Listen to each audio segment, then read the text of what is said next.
এই আন্দোলনে যে সমস্ত যুবকরা যুবতীরা জীবনের দিকে ফিরে তাকায়নি, যে তরুণরা প্রাণ চঞ্চল অবস্থায় ঘর থেকে বের হয়ে এসেছিল, যে আনাসরা মাকে চিঠি লিখে তার জীবনের শেষ নোটিশ জানিয়ে দিয়েছিল, সেই রকমই একজন দুর্বার তরুণ, আন্দোলন এবং বিপ্লবের প্রতীক, বিপ্লবীদের মুখপাত্র, ইনকিলাব মঞ্চের মুখপাত্র, আমাদের প্রিয় শরীফ ওসমান হাদিকে গেল শুক্রবারে প্রকাশ্য দিবালোকে গুলি করে হত্যা করার উদ্দেশ্যে তাকে মারাত্মকভাবে আহত করা হয়েছে।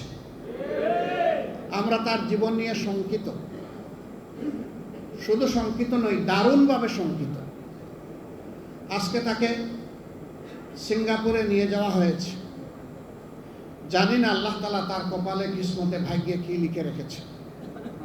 আল্লাহ তাআলার কাছে দোয়া করি, আল্লাহ তো মৃতকেও জীবিত করতে পারেন।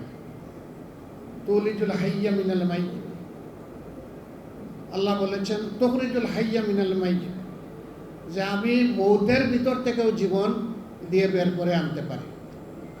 এবং আল্লাহ তা দুনিয়াবাসীকে বহুবার দেখিয়েছে।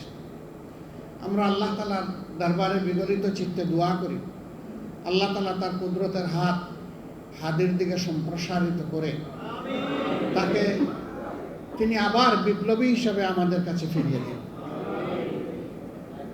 প্রসঙ্গক্রমে এখানে বলতে হয়, তারপরে এই বেদনাদায়ক কাপুরুষোচিত এই আক্রমণের কারণে আজকে গোটা দেশবাসী, যাদের মনে সামান্য মানবিক মূল্যবোধ আছে, সবাই দারুণভাবে ব্যথিত। তারা সকলে সমবেদনা জ্ঞাপন করছে।